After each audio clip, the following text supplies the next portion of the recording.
అమలు చేయడము వరకే ఉంది. ఇంకా అమలు చేసింది ఏది లేదు. ఫ్రీ కరెంట్ ఇచ్చిండు, ఫ్రీ కరెంట్ ఫ్రీ బస్ ఇచ్చిండు. మా లేడీస్ కోసం అని ఒకటి బస్ ఫ్రీ పెట్టిండు. జెంట్స్ కి అయితే ఇబ్బంది అవుతుంది కదా. ఇప్పుడు లేడీస్ కి జెంట్స్ కి ఇవ్వాలి అంటే కూడా కష్టమే మరి కదా. అదే నువ్వు లేడీస్ కి పెట్టమని చెప్పలేదు కదా. ఇంతకుముందు ప్రభుత్వం ఉన్నప్పుడు లేడీస్ బస్ టికెట్ పెట్టి పోలేదా? ఇప్పుడు ఇబ్బంది ఎవరికి అవుతుంది? జెంట్స్ కి అవుతుందా లేదా? అవుతుంది. మరి సో ఈ ఫ్రీ పథకాలు పెట్టకుండా ఏం పెట్టుంటే మంచిగా ఉండేది? ఏం పెట్టాలి? దేనికైనా పబ్లిక్ ఏదైనా సహాయపడేది పెట్టాలి. కరెంట్ బిల్లు లేడీస్ పేరు మీద ఉండాలంటాడు, ఉండొద్దు అంటాడు. ఇంట్లో ఫీడ్స్ ఉండొద్దు అంటాడు. అంటే ఏం లేకుండా ఎట్లుంటది ఇల్లు అన్నప్పుడు? ఇల్లు కావాలంటారు. ఇల్లు కావాలి, డబల్ బెడ్రూమ్ ఇల్లు ఇస్తా అంటాడు.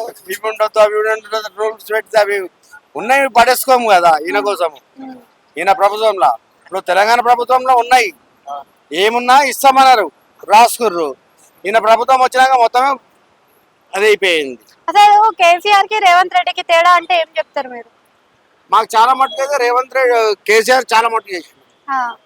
ఎందుకంటే మెదక్ డిస్ట్రిక్ట్ కానీ ఇక్కడ ఎటు సైడ్ అయినా చుట్టుపక్కల చాలా మట్టుకు చాలా పనులు మట్టుకు చేసిండు.